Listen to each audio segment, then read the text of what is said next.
రాత్రి 12 గంటలు దాటింది. ముంబైలోని వర్లీలో వాన కురుస్తూ ఉంది. రోడ్లన్నీ అప్పుడే ఖాళీగా కనిపిస్తున్నాయి. సరిగ్గా ఆ సమయంలోనే ఓ స్పాలో హత్య జరిగినట్లు పోలీసులకు సమాచారం అందింది. 52 ఏళ్ల గురు వాగ్మోర్ అనే వ్యక్తిని కొంతమంది గుర్తు తెలియని వ్యక్తులు దారుణంగా హత్య చేసి వెళ్లిపోయారని కాలొచ్చింది. పోలీసులు క్రైమ్ సీన్కి చేరుకున్నారు. ఇక పోలీసులు వెళ్లే సమయానికే గురు దారుణ హత్యకు గురై రక్తమడుగులో పడి ఉన్నాడు. విషాదకరమైన విషయం ఏమిటంటే పుట్టినరోజునే హత్యకు గురయ్యాడు గురు. ఆ వెంటనే మృతదేహాన్ని పోస్టుమార్టంకు పంపించారు. అయితే పోస్టుమార్టం చేసే క్రమంలో బట్టలు విప్పిన డాక్టర్లకు మతిపోయింది. ఎందుకంటే మృతుడి తొడ మీద ఆసక్తికరమైన టాటూ కనిపించింది.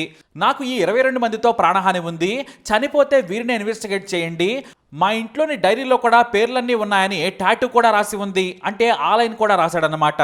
అంతేకాదు మొత్తం 22 మంది శత్రువుల పేర్లు రాసుకున్నాడు గురు. మామూలుగా గజనీ సినిమాలో హీరో తాను శత్రువుల పేర్లు మర్చిపోతానని ఒంటిపై రాసుకుంటాడు. కానీ ఇక్కడ మాత్రం తనను చంపుతారని గురువుకు అర్థమైపోయింది. అందుకే హంతకులను పోలీసులకు పట్టించాలని ఏకంగా తొడపై పర్మనెంట్ టాటూ వేయించుకున్నాడు గురు. అంటే మరణం దగ్గరైందని అతనికి తెలిసిపోయిందని పోలీసులు అర్థం చేసుకున్నారు. ఇక ఆసక్తికరమైన విషయం ఏమిటంటే నేను చనిపోతే కారణం ఈ 22 మందిలో ఒకడే, మీరే నా మృతిపై విచారణ చేసి చర్యలు తీసుకోవాలని చాలా చక్కగా టాటూ వేయించుకున్నాడు గురు. ఇక టాటూ ఆధారంగా పోలీసులు దానిని ఫోటో తీసుకుని విచారణ మొదలుపెట్టారు. మొదట సీసీటీవీ ఫుటేజ్ని గమనించారు. పోలీసులు విచారణ చేయగా ఆసక్తికర విషయాలు తెలిసాయి. సినిమాను మించిన థ్రిల్లింగ్ కథ వారిని సైతం ఆశ్చర్యానికి గురి చేసింది. జూలై 24 రాత్రి తన ప్రియురాలతో కలిసి ఓ బార్లో పార్టీ చేసుకునేందుకు వెళ్ళాడు గురు. ఆ తర్వాత మరో ఇద్దరు కూడా జాయిన్ అయ్యారు. అయితే తరువాత బార్లోకి 2 అనుమానాస్పద వ్యక్తులు వెళ్లారు. వారు కూడా చాలాసేపు మద్యం తాగారు. సరిగ్గా గురు అతని ప్రియురాలు బయటకు రాగానే వారు కూడా బయటకు వచ్చేశారు. ఇద్దరు రెయిన్ కోట్ ధరించి ఉన్నారు. బైక్ పై గురు కారును ఫాలో అయ్యారు ఇద్దరు. బార్లో పార్టీ తర్వాత రాత్రి 12 గంటలకు ప్రియురాలతో కలిసి స్పాకు తిరిగి వచ్చాడు. ఇక గురువుకు పెళ్ళయింది, 2 పిల్లలు కూడా ఉన్నారు. ఇక ప్రియురాలేమో పర్మనెంట్ సెటప్. అయితే అతని వెంట మరో వ్యక్తి స్పాలోకి వెళ్ళాడు. పోలీసులు విచారణ చేయగా అతనే స్పా యజమాని అని తేలింది. అయితే గురు తన గర్ల్ ఫ్రెండ్తో వెళ్ళిన కాసేపటికి స్పాకు దగ్గరలోని ఓ పాన్ షాప్ దగ్గర రెయిన్ కోట్ ధరించిన 2 అనుమానితులు ఆగారు. పాన్ షాప్ యజమానిని విచారించారు పోలీసులు. ఆ ఇద్దరు నా దగ్గర 2 గుట్కాలు కొన్నారు, చిల్లర లేదంటే యూపీఐ పేమెంట్ చేశారని చెప్పారు. దీంతో పోలీసులకు సాలిడ్ క్లూ దొరికింది. యూపీఐ పేమెంట్ ద్వారా ఫోన్ నెంబర్ కనుక్కొని కాల్ డేటా తీశారు. అంతే, చివరి కాల్ సదరు నిందితుల నుంచి ఎవరికో కాదు స్పా యజమానికి వెళ్ళింది. అతని పేరు సంతోష్ శర్కర్. ఇక చనిపోయిన గురు తొడపై ఇతడి పేరు కూడా ఉంది, అది కూడా 6వ నంబర్తో. అంటే ముందే సంతోష్ నుంచి కూడా ప్రాణహాని ఉందని అర్థం చేసుకున్నాడు. కాకపోతే అతను గురువు దృష్టిలో 6వ శత్రువు అన్నమాట. ఇక్కడే మరో ఆశ్చర్యకరమైన విషయం ఏమిటంటే గురు హత్యకు గురయ్యాడని కాల్ చేసి చెప్పింది ఎవరో కాదు, ఈ సంతోషే కావడం పోలీసులకు మరింత ఆశ్చర్యానికి గురి చేసింది. అంటే చంపేసి తాను పోలీసులకు దొరకకుండా తానే ఫోన్ చేస్తే అనుమానపు లిస్టులో ఉండనని ఇతడి ఆలోచన అన్నమాట. అయితే మరి గురువుతో పాటు స్పాలోకి వెళ్ళిన అతని గర్ల్ ఫ్రెండ్ ఏమైంది, స్పా ఓనర్ సంతోష్ ఎందుకు హత్య చేయించాడనే దానిపై పోలీసులు విచారణ చేశారు. అసలు విషయం సంతోష్ తీరిగ్గా పోలీసులకు చెప్పాడు. హత్యకు గురైన గురు వాగ్మరే ఆర్టీఐ కార్యకర్త. సమాజంలో జరిగే తప్పులను, మరీ ముఖ్యంగా ప్రభుత్వ కాంట్రాక్టర్లు, అధికారులు, నేతలు చేసే తప్పులను ఇతను గుర్తించి సమాచారం సేకరిస్తాడు. ఆ తర్వాత న్యాయం కోసమని చెప్పి వాటిని మీడియాకు అందజేస్తూ ఉంటాడు.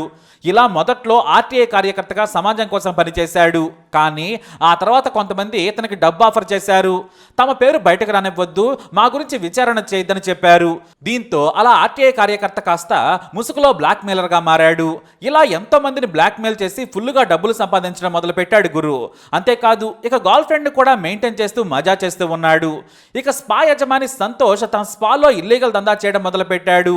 హైటెక్ వ్యభిచారం నుంచి ఇతరత్రా దందాలు చేస్తూ భారీగా సంపాదిస్తున్నాడు.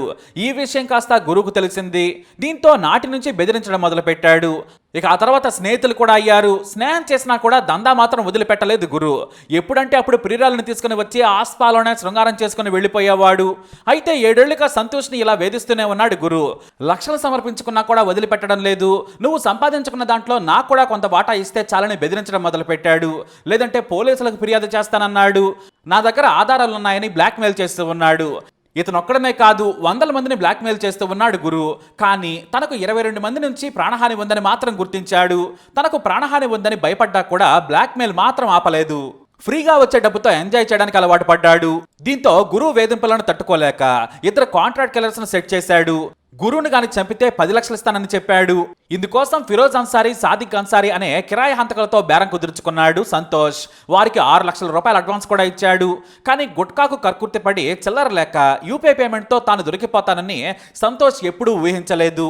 ఇక తన పుట్టినరోజును సంతోష స్పాలోనే చేసుకుంటానని గురు చెప్పాడు. సంతోష్ అంగీకరించక తప్పలేదు. ఆ రోజు సాయంత్రం స్పాలో పనిచేసే వారందరికీ కూడా పార్టీ ఇచ్చాడు గురు. కేక్ కట్ చేసి మద్యం కూల్ డ్రింకులతో పార్టీ ఇచ్చాడు. ఇక వారంతా కూడా ఇంటికి వెళ్ళిపోగానే సంతోష్ని తీసుకుని ప్రియురాలతో కలిసి బార్కి వెళ్ళాడు. ఇక బార్కు వెళ్ళగానే కిరాయి హంతకులకు సమాచారం ఇచ్చాడు సంతోష్. తనను ఫాలో కావాలని చెప్పాడు. ఆ రోజు ఫుల్లుగా తాగిన తర్వాత ముగ్గురు కూడా స్పాకి వచ్చారు. అయితే స్పాలోకి వచ్చిన తర్వాత వేడి నీళ్ళ స్నానం చేస్తానని బాత్రూంలోకి వెళ్ళాడు గురు. స్నానం చేసిన తర్వాత ప్రియురాలతో కలిసి రూమ్లో ఎంజాయ్ చేయాలనుకున్నాడు. ఇక స్నానం చేసి వచ్చి కొత్త బట్టలు కూడా వేసుకున్నాడు. అయితే గదిలోకి ప్రియురాలతో వెళితే తలుపు తీయడని సంతోష్ ముందు భయపడ్డాడు. అందుకే గదిలోకి లవర్తో వెళ్లక ముందే చంపేయాలనుకున్నాడు. వెంటనే ఫిరోజ్కు కాల్ చేశాడు. ఆ వెంటనే ఇద్దరు కత్తులతో స్పాలోకి వచ్చేశారు. సంతోష్ వారిద్దరూ రాగానే తన గదిలోకి వెళ్ళిపోయాడు. ఫిరోజ్, సాదికులు గురు ప్రియురాలు ఫోన్ లాక్కొని వేరే గదిలోకి పోవాలని కత్తులతో బెదిరించారు. ఆమె వేరే గదిలోకి వెళ్ళి లోపల నుంచి గడియ పెట్టుకుంది. ఆ తర్వాత నన్ను చంపొద్దని కాళ్ళ వెళ్ళ పడ్డా కూడా గురువును చచ్చే వరకు కత్తులతో నరికేశారు. ఆ తర్వాత కేకలు వేసుకుంటూ వెళ్ళిపోయారు. తీరిగ్గా వచ్చిన సంతోష్ గురు ప్రియురాలను పిలిచాడు. ఆమె తాను గదిలో ఉన్నానని చెప్పింది. బయటకు వచ్చి చూడగా గురు చనిపోయి ఉన్నాడు. గురువును చంపారని వణికిపోయింది అతని లవర్. దీంతో ఆమె అక్కడి నుంచి పారిపోయింది. ఇక సంతోష్ మాత్రం తాపీగా స్పాలో మర్డర్ జరిగిందని చెప్పాడు. నేను గదిలో పడుకున్నాను, గురు అతని గర్ల్ ఫ్రెండ్ తో ఉన్నాడని పోలీసులకు చెప్పాడు. గర్ల్ ఫ్రెండ్ ఫోన్ కు పోలీసులు కాల్ చేస్తే స్విచ్ ఆఫ్ అని వచ్చింది. మొదట గురు లవర్ హత్య చేసి ఉండొచ్చని పోలీసులు భావించారు. ఎందుకంటే సంతోష్ కాల్ చేశాడు, అతని లవర్ ఏమో పారిపోయింది, పైగా స్విచ్ ఆఫ్ చేసుకుంది. కానీ పోస్ట్ మార్టం మృతదేహం పంపిన తర్వాత తొడపై ఉన్న శత్రువుల పేరుతో పోలీసులకు అనుమానం వచ్చింది. ఆ 6 గురించి విచారణ చేస్తుండగానే యూపీఐ పేమెంట్ వల్ల దొరికిపోయారు. కేవలం 2 గుట్కాలు వారిని దొరికేలా చేశాయి. హత్య తర్వాత సాదిక్, ఫిరోజులు పారిపోయే ప్రయత్నం చేశారు. ఢిల్లీకి వెళ్లాలని ట్రైన్ ఎక్కారు. కానీ పోలీసులు వారి ఫోన్ సిగ్నల్ ఆధారంగా మార్గం మధ్యలోనే అది కూడా ట్రైన్లో అదుపులోకి తీసుకున్నారు. ఇక కేవలం తొడ మీదే కాదు, ఇంటి దగ్గర కూడా గురు తన శత్రువుల లిస్టును 50 మంది వరకు రాశాడు. కానీ హత్య చేసేంత శక్తి, కోపం ఉన్నది మాత్రం ఈ 22 మందికేనని లిస్టు రాసుకున్నాడు. అయితే 50 మంది శత్రువులున్న 6వ శత్రువు చేతిలో హత్యకు గురయ్యాడన్నమాట. తన డైరీ పోలీసులకు దొరకకుంటే హంతకుడు దొరకడని ముందే తొడ మీద టాటూ వేయించుకున్నాడు.